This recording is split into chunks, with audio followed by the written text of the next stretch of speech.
Hey, it's Jen, and today I'm talking about goals and how to be consistent.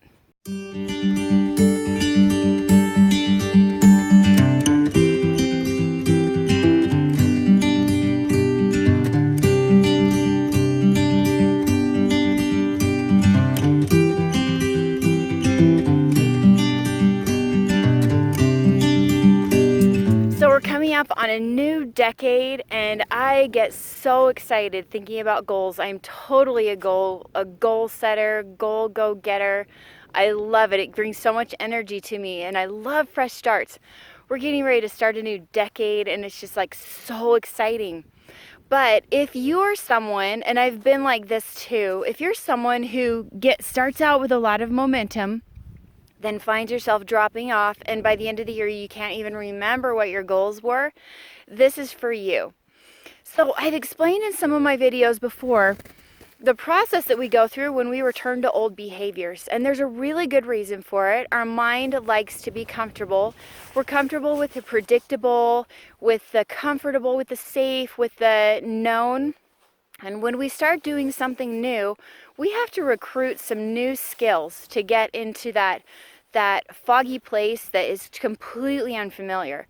If we're doing something brand new, we're using new skills, we're going into a place that we've never been, and that's unpredictable. And without us realizing it, we start getting uncomfortable inside because we have thoughts saying, I don't know what's going to happen, this isn't safe, like maybe what if we fail, let's go back, so we don't have a chance to. All right, we probably aren't even aware of the thoughts that are going on right before we bag our goals, but they're there. Okay, so something that you can do at the beginning of the year when you're starting out at the brand new fresh start of a new goal, even if it's in the middle of the year, is to go ahead and set your goal number one as being consistent and keep trying. That's the first goal. Because, with pretty much any really good weight loss system, you're probably going to lose weight. It's not the system usually that breaks down, it's the consistency, or a good workout program, or pretty much anything. We just need to be consistent, and that's where we get into trouble. So something that you can do is, number one, set your goal as being consistent. Number two, set where you want to go. What do you want your goal to be? That you're being consistent at. If you want to lose weight, if you want to be more organized, if you want to wake up earlier, whatever it is, imagine what that goal is going to be for you. Then you need to get really firm. Number three, get really firm on why you want it. Now, this is going to be so important in those moments when something else feels more important and more urgent. When we're responding to urges, we're giving something authority that has no authority.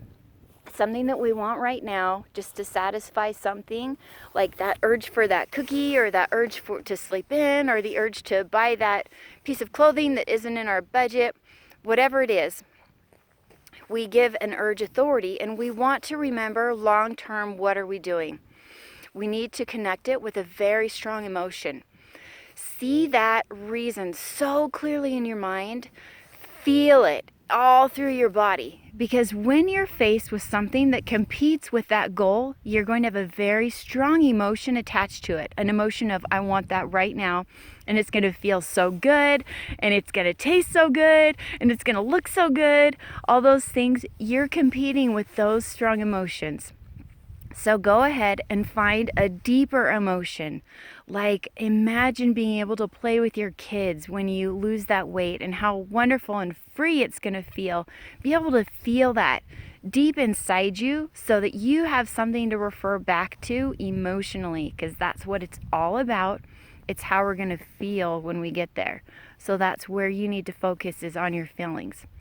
Okay, now come up with a plan, which is the next step, which actually is not the most important step. A plan is important, but the next step, which is to evaluate, is critical. And this is why it becomes so important. If you're going to be consistent, you need to be troubleshooting and figuring out why. If you slip up, why did that happen? Do it with compassion. Do it without self-judgment, because as soon as that happens, you're going to have an impulse to hide from it, avoid it, and that's not going to help if your goal is to keep trying and being consistent. We want to keep shame out of the picture. We want to keep judgment out of the picture so that you can raise your chances of success. All right, so when you're evaluating, you can take a piece of paper, split it in half, and say what worked, what didn't work. All right, start with what worked. And go ahead and make sure that both columns match. If you find 3 things that didn't work, make sure you have 3 things that did work. And then underneath, write down 1 thing that you're going to focus on next week to improve. Now, this is going to help you in your process because you're not going to have to rely on changing your actions. You're going to be changing what's driving those actions inside. So, let's use weight or eating better as an example. If you are cruising along, you're doing so great on your goal, and then one day you just totally eat an entire bag of chips and a bag of Oreos and a bag of licorice, whatever. I get in those moods. Okay, so we could beat ourselves up. We could bag our goal and say, forget it, it's useless. I don't have the willpower, which really neither of those will serve you. But if your goal is to keep trying, let's figure out what happened. Now, when I've done this, I found if I sit down and say, what happened, love? Why did that happen? Let's look at that and figure it out. I'll be able to see that maybe there was something else going on. Some things that I've noticed when I revert back to eating in a way that I know isn't good for me, oftentimes I'm actually trying to avoid a really intense emotion. If you notice, when your stomach is full, it dulls the sensation that comes with an emotion, like a full drum. You don't have the same vibration. And there are also times when I haven't prepared ahead. I got too hungry, my blood sugar got too low, and then I just went nuts without thinking about it. So as I evaluate, I say, okay, all right, so that's what happened. Let's figure out how we can help ourselves out next time. How can we prep better? What can we do differently? And then that one thing is what I'm going to work on the next week in my goal of continuing to try to be more healthy. Does that make sense? Okay, so let's break it down. First goal, keep trying. Second goal, where do you want to go? Third, see it so vividly with all of your emotion. 4, have a process. And 5, evaluate your process regularly. I do mine every week. Okay, I hope this helps. Good luck on your goals. Happy new decade. Happy new year. I'm so excited, and I hope that you nail them. Bag them. Get them all. Okay, do you want to see where I'm at today? There's a storm coming in. It is so pretty up here. Okay, bye-bye from Idaho.